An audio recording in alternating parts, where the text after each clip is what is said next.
It looks like we are live. So, hey everybody, I'm here with my buddy here, Justin from Crit Academy. How you doing, man? Oh man, I am awesome. How about yourself?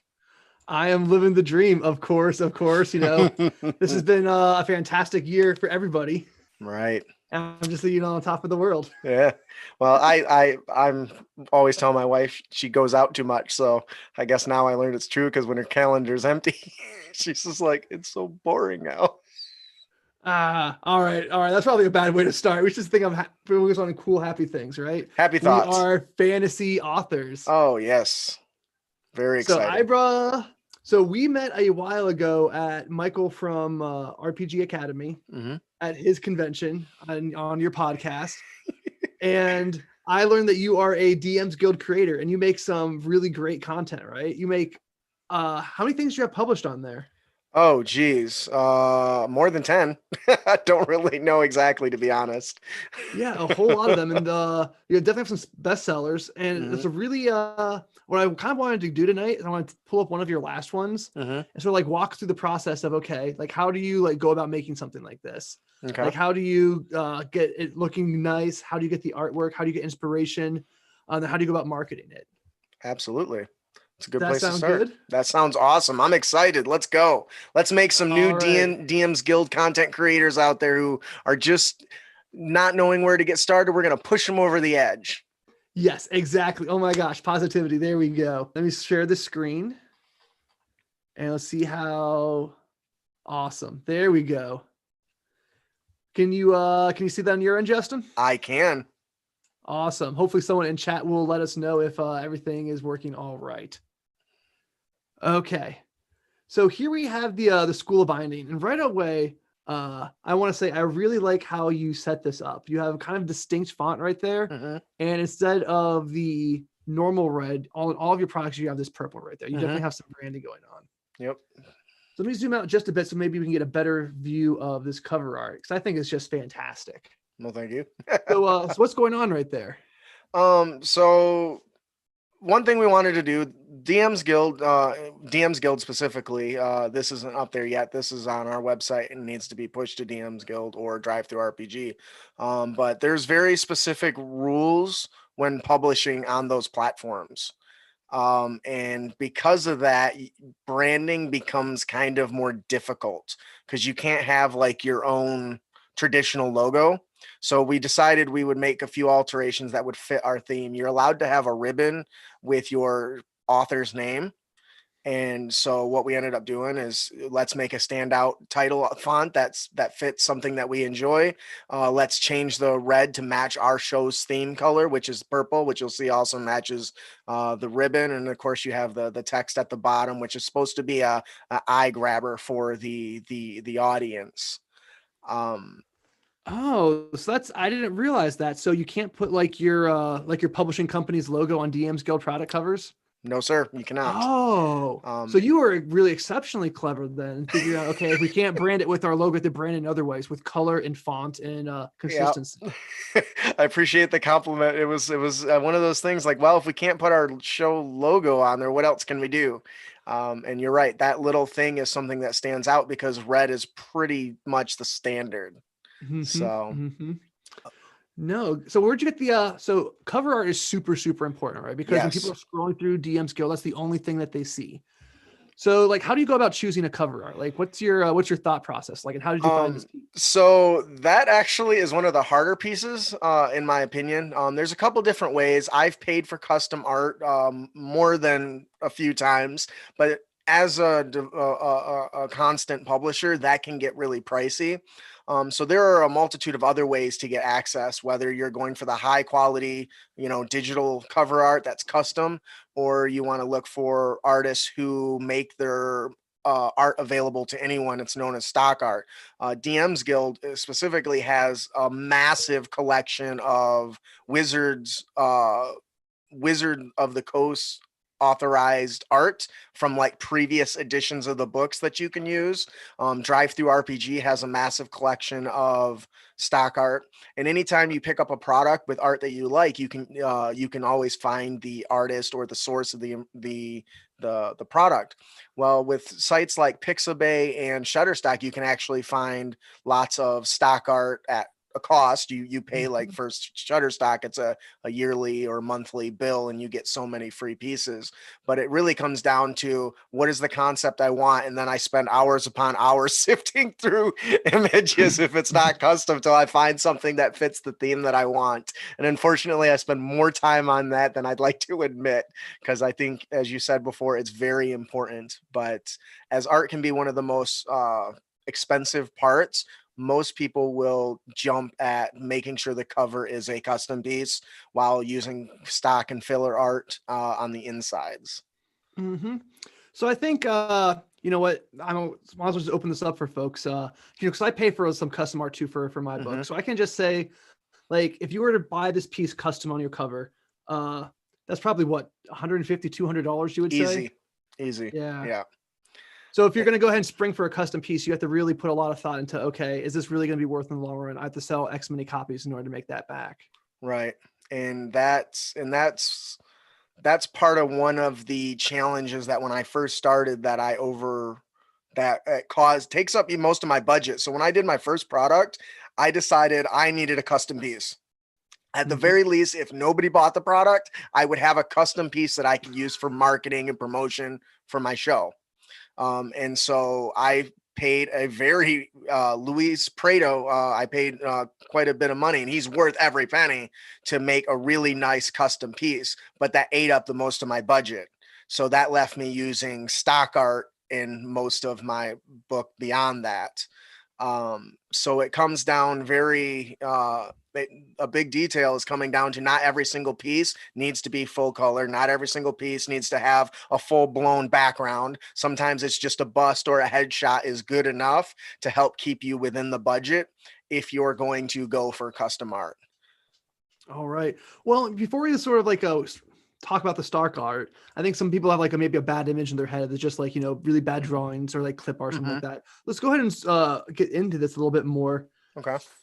Is that a stock piece right there? Because that looks freaking awesome. That is. I really like that one. Nothing to turn your nose up at. Right. Because one of the first, in the first iteration of the art, I actually had the summoned minion scale in size as you got stronger and higher level. So that was one of the first pieces that I picked out, because in my mind, I was like, how awesome would it be to start with a little tiny creature, then by level 20, it's as big as a house. And I realized that was not feasible from a mechanic standpoint, but I still love the art. All right. So how do you go about deciding what type of pieces to publish on DM's Guild? Is it something like whatever strikes your fancy, or do you have like a set schedule, or like a little niche that you focus on? How do you do that? For me, it's about what do I think doesn't get as much attention and needs, and that I know that people want. For instance, one of the very first class options I built was the Brawler, because people said they wanted an unarmed barbarian build and something that wasn't just punching, but more utility. So I'm like, well, I can do that. I loved my grappling barbarian. What can I do better than that? And then after that, it started to come out as what do I see in all the Facebook posts and the comments of what people want to see. And I try to use that as kind of a jumping off point. And then other times, even though I have a nice long schedule, it's just what a cool idea comes up in my discussions on our show or with our patrons. Like, you know what, that would be really cool. And if I can get past, third level in writing it, I end up just taking it all the way generally. One thing I've learned is not every idea is a good idea. So it really is I do have a schedule that I write out and that I try to stick to, but generally it just starts off as what have I seen people talk about? What can I bring to the table, and how can I do it better and different? That people will want to do it. And that's where the School of Arcane Binding came from, is because everyone wanted a truly pet class, as opposed to just the more traditional find familiar spell, or the ranger that nobody liked anyway. So this is the wizard pet class. Like you summon some sort of minion and it gets stronger and stronger, right? You bind Yeah. some sort of demon or fiend to you. Yep. For in the mechanics, for the mechanics purposes, we use the stat blocks of the methods because it gives you a variety of summons that have different unique abilities in the monster stat blocks. Whether the method can just do a little more damage, it can go invisible, it can cast illusion spells, it can fear stuff. You have all the methods have these little different abilities. So when you summon them, it's almost like you're preparing a unique spell in addition to some of the stuff it can already do. So every choice of the method you choose helps the setting. If you go into a volcano, you take a fire method, you're never gonna have to worry about it dying, probably, at least from most fire attacks, because it'll be immune.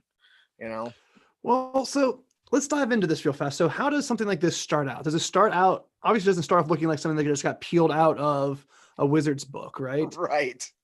So Starts like out as a Google Doc. Starts out as a Google Doc, right? Yep. I start with what I brainstorm of what I want. What is it I want to do? What are the goals that I want to achieve? And is there a class that already does it, or does it better, or does it poorly? Because you don't want to make something that already exists that can easily just be something somebody reflavors. It has to mechanically be different.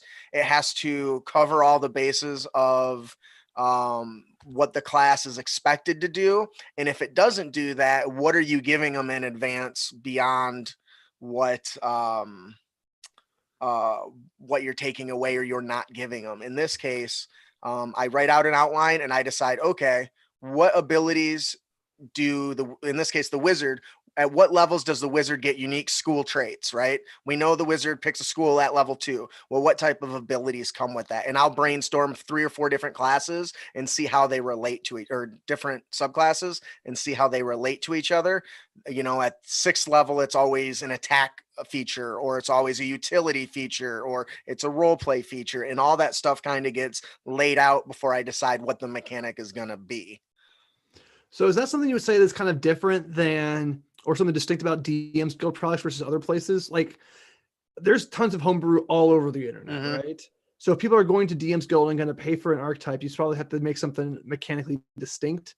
Is that fair? I would say for it to be successful, the more unique it is, the more likely you're going to run into 2 issues. You're going to have more people interested in it, but you're also going to run into more difficulty balancing it.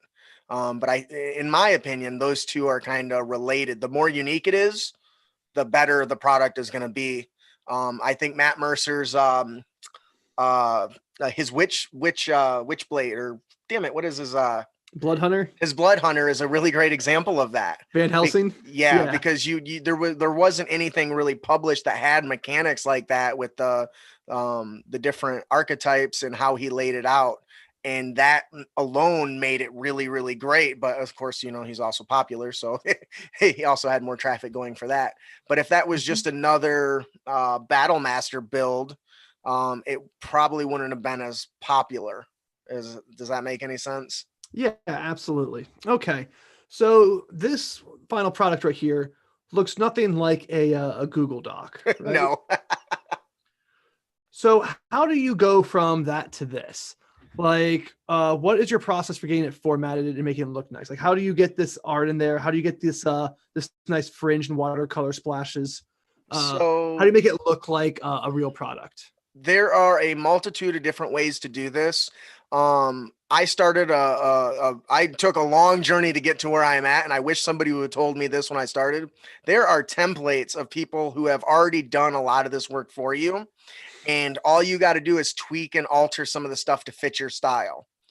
Does that make sense? So a huge, like on DM's Guild, if you go, you can find the Simple 5e Microsoft Word template for beginners by Laura Hersbrunner. It'll make your stuff look so professional. She gives great details on what fonts go where, why you should, how you should implement those fonts, the formatting that goes into it.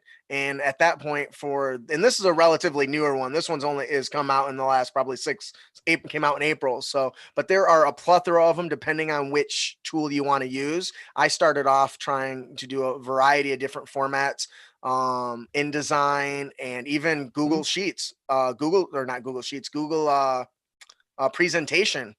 What it basically comes down to is once you make it once, you just turn whatever it is, all the work you've done into a template, and it makes recreating that so much easier. For instance, the feathering on the image there, you pointed that out. That's actually just a background image that has that part feathered out. So no matter what image I put behind it, it's going to give you that same feathering. And that's how I do it. I've got about 12 different sheets. And you can go to Homebrewery or GM's Binder and find some stuff too. Some powerful tools that'll automatically do this sort of stuff for you too. There are a plethora of tools. You don't have to be a powerful designer. You just have to figure out what it is you want, gather the stuff, and toss it into a template layout if you find one you like. Now, for me, so you did this all in Word, or did you do this in Design? This one was in Word specifically. I started in InDesign and I learned really quickly. I'm not smart enough to learn a new program that complex. So I did a bunch of stuff in Scribus. I played around with that. Like I said, Google presentation was one I used for a long time. And then when this one recently came out in April, I made the switch to this format. What's cool is once you get the template, you can alter and change it. Even my newer ones, this text right here that says Arcane Tradition, and my new text is my show's colors now, as the title cover, because once again, it adds my own flair to it. I was gonna say this font down here, this looks like Bookmania. Is it? Do you know off the top of your head? That I know it's not Bookmania, but it's something. It's actually, you know what? Just pull it up. I've got it right here. Let's click. If I click open up font. All right. So while you're looking that up, I'm going to go ahead and tell a little story, because I was doing a lot of serious writing over the weekend, right? And I'm an absolute it's Cambria. Okay. And I'm an absolute nut for trying to make things as exact as possible. Mm-hmm. Like going through like creature templates as in the DMG and finding out they're written with the definite article and indirect definite article. Making sure that all of my fonts line up right here. And this one right here, looks really nice, really, really nice too. So I think something to take away is that spending the time to making it formatted well is typeface. Thank you, Dennis. Making it look formatted really, really well, this really speaks volumes to your credibility. Like if people get a preview and it looks professional, I think, I don't know. If I were scanning through, that's something I would really look for. Yeah, it took me a long time to get to this point because it was my lack of understanding of the resources that were available to me to conquer whatever challenges. I'm sorry, my dog must have to go to the restroom. It took me a long time to get to that point because I didn't have as much guidance when I started. It wasn't until I started bothering poor Jeff Stevens regularly about, hey, how do I do this, that I got to the point. But once I started learning that there's easier ways to do it, you don't have to be a master of this stuff. The tools are out there. And once you get them in place and set the way you like, you can alter just slight alterations between different project or products to make them all fun and unique. I mentioned I mentioned that template earlier by Laura.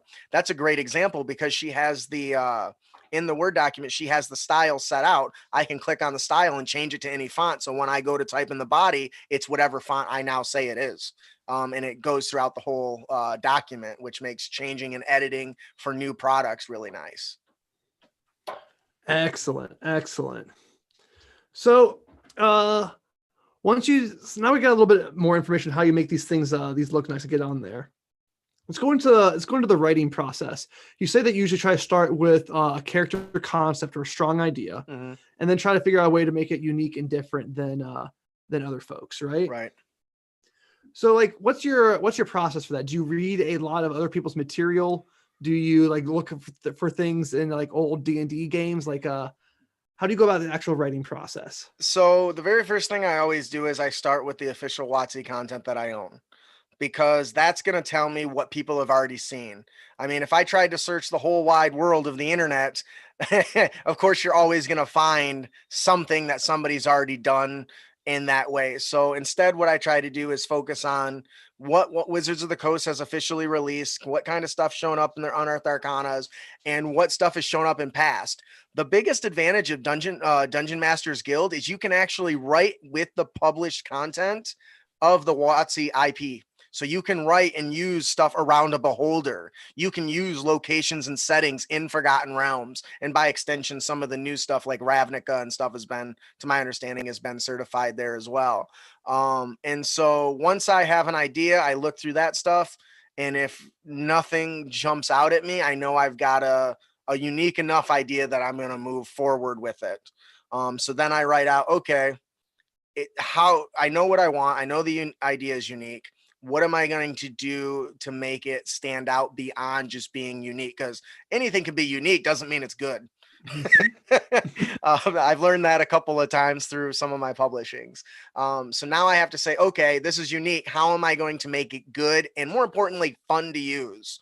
If you make something that's not fun, it doesn't matter how great the writing is, doesn't matter how great the lore is. If it's not fun, nobody's going to use it. So for me, it just comes down to comparing with what I've seen in my official document, in the official documents, and then writing from there. All right. So once you have, do you just go ahead and like bust out all the features at once, or do you sort of like bounce around? Do you write in like in pseudocode, like write little rules first, and then I do the pseudo coding where I say, okay, I know, for instance, in this example, we know there's certain core features that I'm going to get a level 2. What type of core features do I want? Well, okay, the first one's got to be a summoning ability, right? And now I got to include some sort of role player skill. So I'm going to put a little line that says role player skills, or features like that. Then I'll go through the product to, okay, the next core feature that the wizard gets for their school is going to be at level 6. So what am I going to give it at level 6 that fits the theme? Well, if I got a pet, I need it to defend me. So I'm going to give it something that's defensive. In this case, we have the elemental absorption that basically lets them use the absorb element spell, right? So now, okay, that's all I put was defensive ability. Then I was like, all right, what's number 10 gonna be? Looking around, I see that it's some sort of thematic based utility spell that ties back into the core of the mechanic. So for this one, while you're a summoner and summoning Mephit elementals, why not automatically give them the conjure elemental spells and make them a little bit better by adding your conjuration to it. To me, it's just me writing out the ideas in my head before I even worry about the mechanics. Then once I got a nice idea where they fit thematically across what other classes are doing the other schools are doing at the same level, then I go back and try to hammer out the mechanics. And all this is still done inside of Google Docs, where it's just kind of skittering. I recently had my patrons on where we sat and we all collectively came up with ideas. And if you ask any of them, it was very much chicken scratch. Well, by the time we were done, it basically is just a few notes of what we want it to do. And then I go back and see if I can make it work after the fact, because if you don't get the ideas down, you're going to end up stuck, and you don't want that. No matter if they fit or you don't think they fit, just write them all, get them on paper and go from there. So, because I've done a couple of live streams where I do archetype design and things like that, right? And I have pretty much the same process. Start with an idea, write down some pseudocode of what you want it to do in the game world and like the little story behind it. Say, okay, make a note, put some flavor text later on. But eventually you end up something like this. I just want to highlight this, right? Because I'm going to give you a pat on the back right here, because I like this at second level, right? Not at level 2. You wrote it the way that's written in the book, right? You bolded Memphis because it's a monster the way it's done in the book. You used a half using full size characters like it is in the book, right? Capitalizations. You took all this time to make it to really, really exact, and it reads like something you would open up a WotC book and it reads the same way. So how do you go from that chicken scratch to this? A lot of searching through the SRD. If you don't have the SRD, get it. It is super awesome. It is the system reference document where I can control F words and find them in the book to make sure that I'm formatting or writing them correctly. Now, as I've done it more and more, I've gotten used and I know what to expect of some stuff. And I've actually learned there's lots of inconsistencies even in their own document, but they're very subtle. But yes, that takes a lot of attention to detail.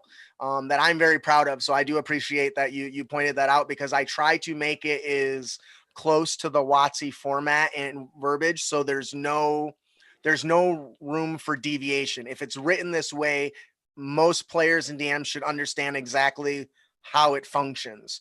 Like looking at, you mentioned the method's bold, choose a method. Everyone knows that that's immediately referencing a monster stat block, even without me having to tell them, though following up, that's still told for clarification, because there are situations where that's not as obvious to everyone. So you have both there, both there, which is something that's done in some of the WotC books as well. But one of the most important things I can recommend to anybody writing, trying to get it as to such a professional level that you can't distinguish it from the Wizards of the Coast, terminology, is going to make it a better product. It's going to make it feel like it's a higher grade.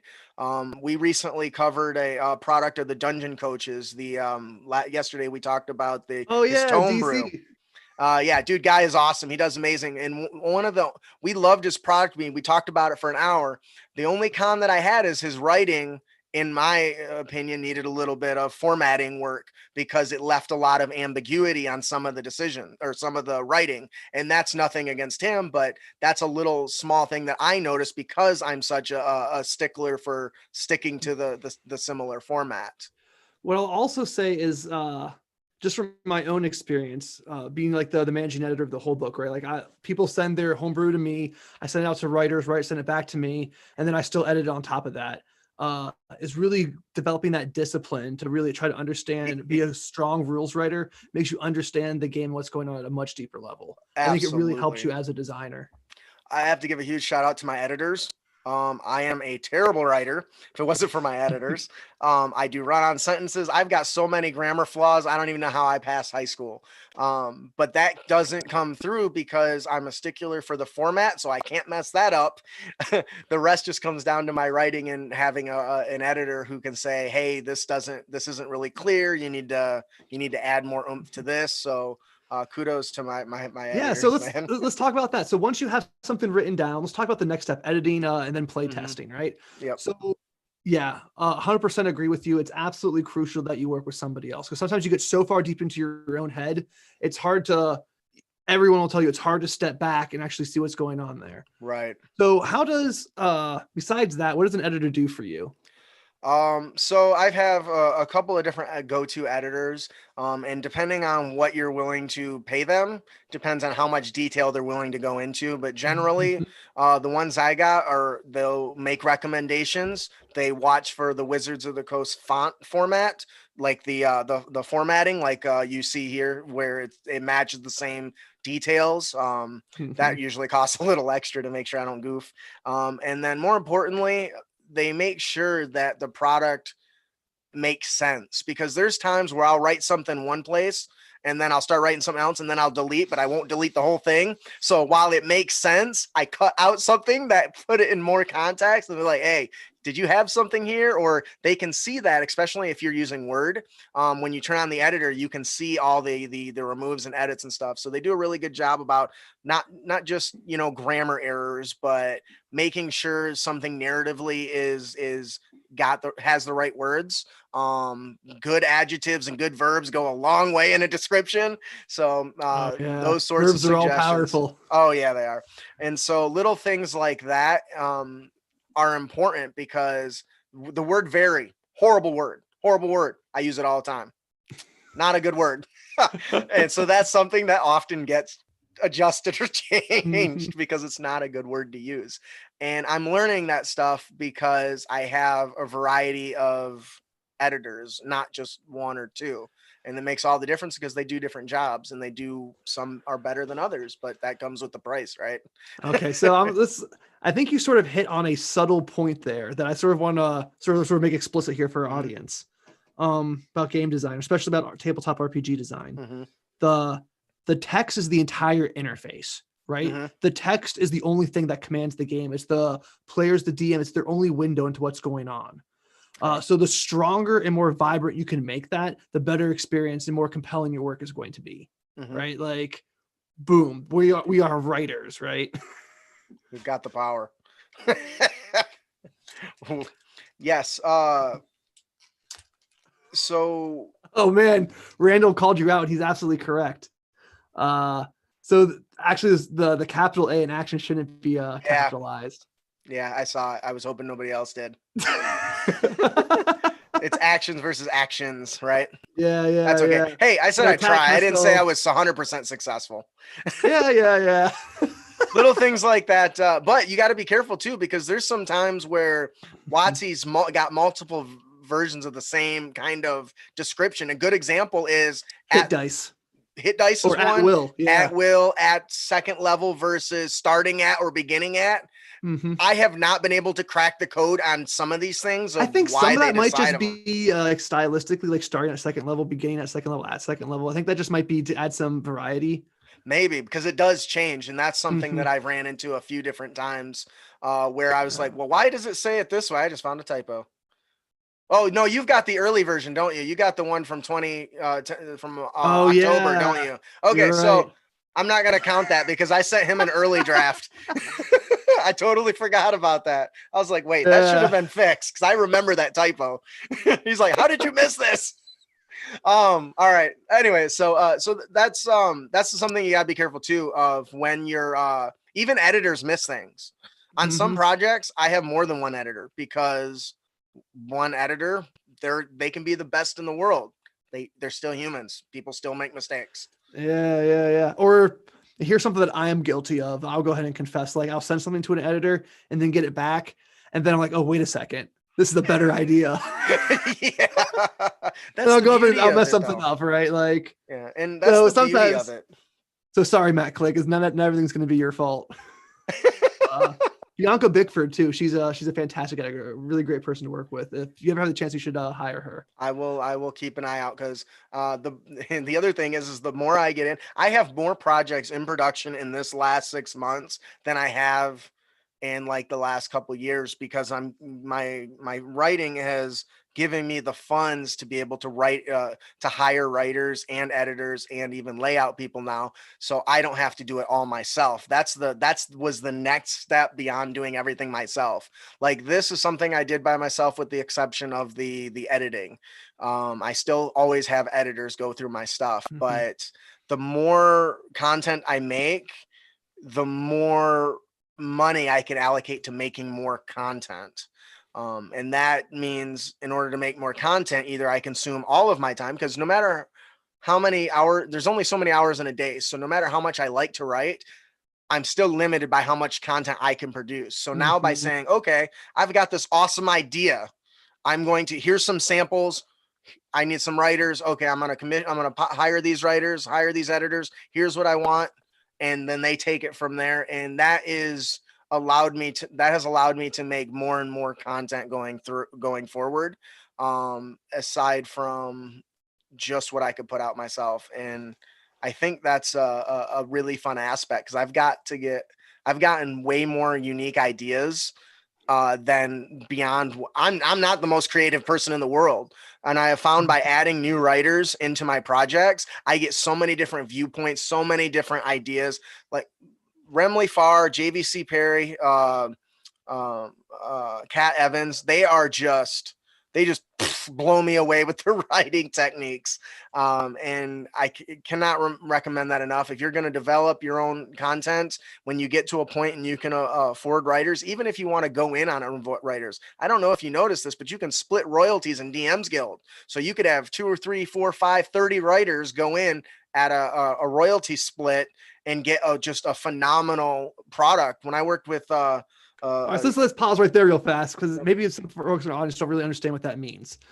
So why don't you go ahead and sort of delve into what royalty splits mean and what that means on DM's Guild? So on DM's Guild, it is a publishing platform, so they count as the publisher. So what that means is they're going to take half your money, no matter what. They take half of it, but that means that remaining 50% goes to the content creators. If you're a solar content creator, it all goes to you, assuming people buy it. If you have 30 people that write in it, you might break it apart based on royalty, a small percentage. Justin only did one small part of this book. We're going to give him a 0.5%. Zipperon did, 30 pages of a 40-page document. So we're going to give him, 1%. Right. Maybe more for the majority of the work. But so what happens is DM's Guild will automatically send that money when when a sale goes through and automatically splits once you set it between the contributors, making working with other people a huge advantage, because I only have so many friends, but if there's 30 of us, we come up with a unique product. We get so many different points of view, and all 30 of those people are going to promote it, which will drive sales as well. Now your sale amount you get is really low, but that's the perfect segue into the next segment, right? So we talked about, coming up with an idea, establishing your cover art, the most important thing, writing it, editing, actually go ahead and put it on the DM's Guild, how that split works. Let's go ahead and talk about marketing, right? How do you get people to actually buy your work? It's hard. I'm not going to lie. It's hard. So there are a lot of content creators on DM's Guild. It is only growing every single month. There's more and more people. I will tell you, I follow Jeff Stevens stuff. Man, the guy is a font of knowledge. Him, JVC Perry, MT Black, they are fonts of knowledge when it comes to understanding marketing and all that stuff. But what I will tell you is as far as I can tell, everyone agrees there's a few things that come into play. The quality of the work is only about a third of it, right? Luck is about a third of it. Like sometimes you just get lucky, and advertising is the other third of it. And from when it comes to advertising, there's a multitude of different ways to do it. Some Facebook groups allow you to advertise every so often. Reaching out to influencers such as yourself is a great way to do that. Sending newsletters. I started sending newsletters once I did my Kickstarter because I realized that could be really effective. Facebook ads, Google AdWords, if you want to shell out money, which it's hard learning. If you're not a marketing master, it takes time and effort and money to make, and a lot of money in mistakes before you figure it out, unless you're super lucky. But those are some of the different platforms that I've used personally. I'm sure there's more. And I'm still, getting my tendrils out there to better learn, but the free ones, including Reddit posts or Facebook groups, Twitter posts, hashtagging, and asking for, reaching out to influence are probably the big ones if you want to just start getting noticed. Yeah, because I think that's definitely very important for people to understand. It doesn't matter like how great of a designer you are. If no one sees your stuff, you're going to remain a mystery. Yeah, I can probably count on one hand the people who have like risen in the RPG space based on like their sheer talent as a game designer alone. Most of it is through networking and getting your stuff out there and through promotion. Yeah, and that's even now I still, which is a skill. Don't get me wrong. Yeah, like, it really is, and I would, if you would have told. I thought that if I just threw more money at something like that, it would do better. It doesn't. In fact, I've had the opposite experience. I feel like the more money I put into to Facebook ads, the less return I get. It's like, what the heck? That's working backwards. So it's definitely a skill. And I would say it's probably like a self-feeding loop too, because the more eyes you get on your product through your marketing, right, the more feedback you're going to get, and that's going to improve you as a game designer, right? Like I am, light years ahead of where I was like 5 years ago because, I've people always tell me how awful and terrible I am. That's never ending. As a influencer, as Randall states with the quotes, that's how it's always going to be. When you're in the public eye, people always have their own thoughts. I've had people I don't know if you remember, we released a product called the Symbio. All it is a complete and utter reflavoring of a barbarian fighter multi-class. And I shared it for free. The Venom movie came out. I was tickled to death, super excited. And I Yeah. got nothing but hate about how imbalanced and broken this thing is. Nobody's gonna play with it. You shouldn't allow it. I was like, dude, it's right out of the SRD, man. It's right out of your player's handbook. All I did is changed it from a maul to a giant tendril thumping thing. I mean, but people are so quick to judge stuff without, it doesn't take experience, knowledge, or understanding to judge people. And I've learned now that those people don't know what they're talking about half the time, but the other half do, and you got to listen to them. So I think that's something else that I kind of want to bring up right here about publishing on DM's Guild and this whole thing about marketing and content wise is that something that I have to always kind of say kind of sadly is that we play a lot less D&D than we think, right? Yeah. A large part of the hobby is virtually engaging with the stuff, reading stuff for fun, imagining what it would be like. And that is like as a serious part of the hobby, and you have to contend with those people. Yeah. And so you have to treat that part of the audience with respect too, I suppose. Which is why I think we're so sticklers for things like balance, right? Like most of the time, these things are going to last. You're using the ability once or twice at the table, right? Unless you're playing in a years-long campaign with this one particular archetype, you're going to use that 40th level ability exactly one time, right? Yeah. So balance is mostly something that you do for the reader more than the player. Yeah, and one thing I've learned is you make a good point because there's some DMs who alter and change the rules of the official content because they don't believe it's balanced. Do you know what is that stupid healing spell that was so broken they had to change the way it was written? Oh, the healing spirit is a great example. That went through playtest, but somehow somebody in the playtest never thought, hey, let's make a circle train and run through it to heal ourselves a bunch. Not because they didn't use it or try to get it. Just players are creative and sometimes think of things that just aren't captured. And that's a challenge that we always run into. Even me, I still have to go back and change some of my stuff occasionally because somebody found certain combinations of things that just, oh, well, that's not going to work. Maybe I should put a limit on how often that can be used or something like that, because unless you're going to put even when you put tens of thousands of hours in playtests, see with WotC, it still happens where you don't always get it right. So it's better to balance it the best you can and then ask for feedback. At the bottom of every one of our products says, please give us feedback. If you like it, if you don't like us, let us know what we can improve, because there are going to be people that that are smarter than me and are going to figure out things on a whole different level than me. And it's like, oh, well, I didn't think of that. So I guess that part's not balanced, but it's only not balanced because of this specific set of circumstances. And the more content that comes out, the more that's going to be true, especially with Tasha's that just came out. Yeah. I think something else that might play into making sure that you have your products balanced and things like that is reputation. Right? Because once you start building yourself up on the DM skill, people want to come back to your stuff. You can offer like free previews, but sometimes you have to pay for content. Or someone like shells out, $8 on a supplement or something. They want to make sure that they're not going to get a pile of crap. Right. So like, how do you sort of judge that? Like, what sort of things do you put out for free versus what stuff do you paywall? And like, how do you sort of think about that? I'm going to be honest. There's only 2 things in all of my content that I have for free.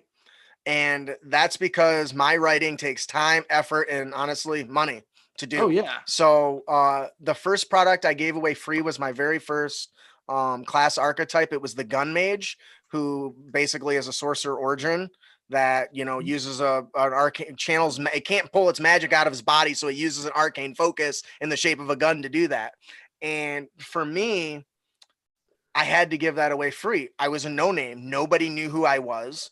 I had no clout anywhere other than the people who listen to my show, which tops can't be more than 15,000 people. So that's not going to do it. So I was like, well, I'm going to utilize this as a test. I'm going to give it away as a pay what you want. If you like it and you want to throw a buck my way, hey, kudos to you, man, for doing it. If you don't and you download it, leave a review, help me make it better. And that worked really good. And what's great is in DM's Guild, you can go back and you can edit that stuff. So now at the end, now that I have more products, there's a ad page at the end with other products. Hey, if you like this one, check out this one. And so now that one was given away as a pay what you want, everything since then is a paywall, because honestly, you can't be in the business of giving away stuff for free. It just doesn't. I mean, it's a hard road traveled, and if I didn't sell the stuff, I wouldn't be able to continue making it, I Oh guess. yeah, yeah, totally. Like it's a So huge time commitment. I mean, we just spent an yeah. hour talking about like all the effort that goes into making this stuff. I was just more interested in like how do you decide like what's a good teaser for somebody? Like you said you did your first one ever out there as a teaser. Yes.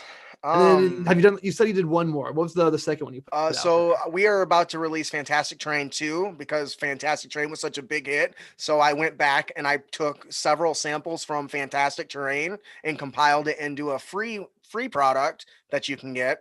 And it's not even a pay what you want. It's a free, just so that people can see what's in the content. And if they like it, they could then pick it up, because at the very least, I just gave you like, I think there's 6 or 7 in there of amazing terrain that just enhances any sort of combat scenario. And in and of itself, that was only available free because we had such success with it.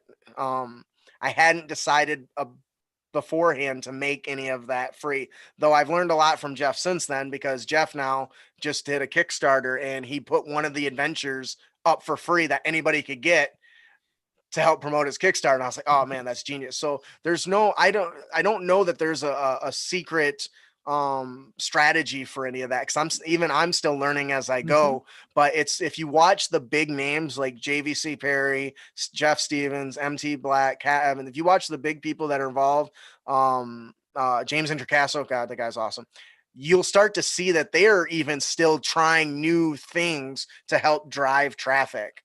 And when it comes to deciding what you're going to do for free, a sample never hurts. If you got a big project coming out, let's say you're doing an encounter book of 10 encounters, give 2 of away for free and say, hey, if you like this, consider picking up the whole thing to support our work. If you're doing a bunch of options like with the School of Binding, maybe to build one that's just for free for everyone to use so they can get a taste of what kind of content you're bringing to the table. Like, I've gotten a lot of flack that I charge $1.95 for my my schools, because most people charge $1, which is fine until you look at some of those and realize they're just a parchment background with some text and one cover image. But then I even go a step further. I learned from Xanathar's guide, they have these little intros. If you want to go, I don't know which page it's on, but we have these little role play things about, your spell book here, the flavor, I love this. the eccentricities for your wizard, the ambitions. I took what I really liked about Xanathar, adding all that role play element to your character build, and it gave you additional options beyond just the character class. That is something that I will definitely say about all of the stuff you sent me. It's like really, really fleshed out. Like, you know what? I think the last time I reviewed one of your ventures, right? This was before I really started working with other adventure writers. Mm-hmm. I don't think I gave you nearly enough credit, right? Like, it's certainly you get a new respect for it when you have to read other people's content. Especially when you try to compare it with what you're seeing out of Wizards of the Coast, like, it's hard to get to that level. So maybe someday I'll be there, but but yeah, little things like that. If you're going to decide what you want to give away free and you've got nothing, start with that. Because if people aren't picking up your stuff for free, what makes you think they're going to pay for anything? If you really want to get your name out there, though, work with other people. Collaborative is one of the best things you can do. Before I started writing for DM's Guild, I wrote for Lore Smith. I gave him some tables and stuff inside of Remarkable Ends. I did Monsters Without Borders, as well as Monsters of the Guild. Mm-hmm. And I did some stuff for Jeff Stevens in one of his encounter books, or his Monsters and Villains or something. Villains and Layers. So by doing that, you get your name into other products, and other people will start to see your name as well. So how do you get started, Ryan? Like, how did you first dip your toes in? Like, how did you just reach out to these people on Twitter, or? No, actually, I started the day after I had Jeff Stevens on my show. I had Jeff Stevens on. Oh man, he comes on so much now because he's so awesome. And he came on the show and he said something to me that I will never forget. He says, I went there and I saw people's writing, and I said, I can write at least as like this. I can write at least as good as this. And so I'm going to write something. And then that quote has kind of always stuck with me, because people are always going to make content. You're not going to know if yours is any good or anybody's not going to want. If you're going to write it anyway, why not toss it up in a nice format and see if anybody actually else will enjoy it? Because as dungeon masters, we're always writing stuff. We're always writing. Why not find a way to share that with the world? And if you can get a little reimbursement on it, hopefully allowing you to continue to do it more and more, then hey, why not? And after that, I was like, you know what? I've been writing for my show for a year now. I have all these monster variants. I have these encounter concepts. I have player tips, dungeon master tips. I'm going to compile them into a book. And that's what I did. And that was my first official big project. And it was stuff that I had already written out from bullet point form, but still written out. And I only did it because I had this guy on who was selling his stuff on and making a bit of income, and thus Unearthed Tips and Tricks was born, you know? Awesome. Well, that's great. So really just putting yourself out there and realizing that, hey, wait a second, I can do at least this good. Yeah. Just taking that first step. Yeah. Because you won't know, even if you suck, people will tell you, and then you can fix it. That's one thing I cannot stress enough. If you buy a product, leave a review, especially if it's horrible, because I, as a content creator, don't know what's wrong with my own work unless somebody tells me. I can't get better unless somebody tells me. So hopefully it's be something beyond just you suck. Tell us why. Be better. Yeah, give more information than just a 1-star rating. One person did that, and I was like, if I ever find that guy in an alley, man, it's like, at least tell me what I did wrong. Yes, you're very right on that point. All right. Well, I'll put your link to all of your DMs Guild stuff in the description. Awesome. So everyone who's watching this stream can go ahead and check it out. Like I said, I've gotten a couple of things. Your book of challenges, I think, is really, really great. Your fantastic train was a lot of fun. You have an adventure, like an underwater Triton adventure, so that was really kind of fun. Yep.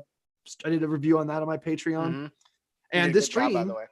Yeah, thank you. This stream is going to be up for the next 24 hours. After that, it's going to be on my $1 Patreon. Mm-hmm. So maybe very cool. Yeah, so I put all of my stuff on. That's a good idea.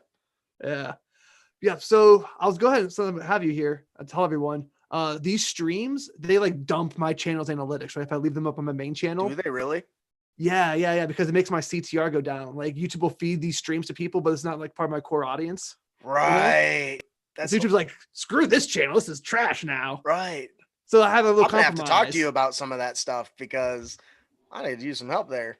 Yeah. Well, maybe we can definitely do that. So anyway, this stream is going to be online for 24 hours since going on my $1 Patreon. And so if everyone watching this, go ahead and join that, I'd be able to pay for my own extra writers and editors and get even more content out to you folks. So I had a great time chatting with you, man. Want to plug your stuff one more time? Yeah, sure. My name is Justin. I run the CritAcademy Dungeons and Dragons podcast. Join us every week. We release new and creative content, as well as we write stuff for you to enhance your games. Head on over to CritAcademy.com. All right. Well, everyone, thanks so much for joining us. Thanks for speaking in the comments. And if you have some thoughts on how you should publish on DMs Guild, let me know in the comments below. Absolutely.